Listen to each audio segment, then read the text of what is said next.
We are delighted that finally Noah Mitala, also known as Noah Mutwe, has been released on court bail. The challenge, though, is that the conditions for the bail are a bit exorbitant. You know, when you ask an ordinary folk like Noah Mutwe, pay 5 million shillings cash, it's not right.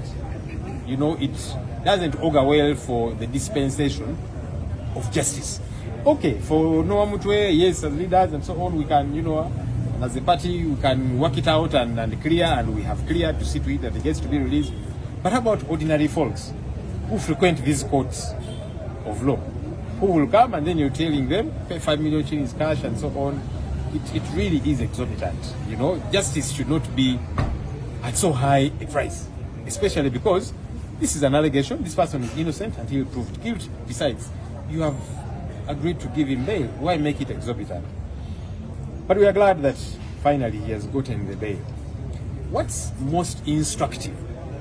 Noah Mutwe was abducted and eventually charges were preferred against him, saying he was inciting violence and also promoting hate speech against certain members of the first family, Mr. Museveni, his son Muhoozi, and some other leaders.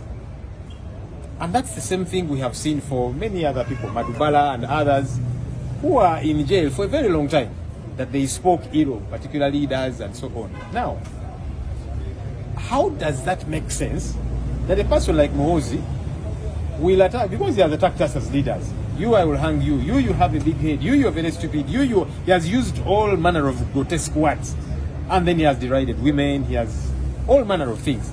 Now, when he goes on social media and is deriding us as leaders, people will respond to him. Now, those that respond to him, they get raided and rounded up, and they bring them to courts of law. Justice should presuppose that what's good for the goose should be good for the gander.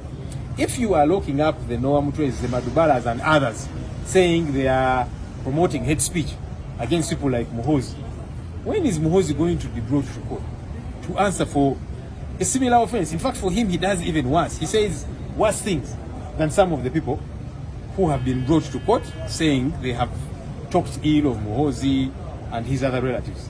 That's the problem we have with our, you know, our justice system. Otherwise, there's no way you get to convince people that Noah Mutwe, Madubala, and others were locked up because they committed an offense, if those who are committing an even worse offense are not brought here. That's the justice we want to see. Except if they want to tell us in very clear terms that, no, for people like Muhoozi, for him, he's above the law. He can abuse anybody that he wants to abuse. When people respond to him in similar manner, for them, they've committed an offense. For him, he is above the law.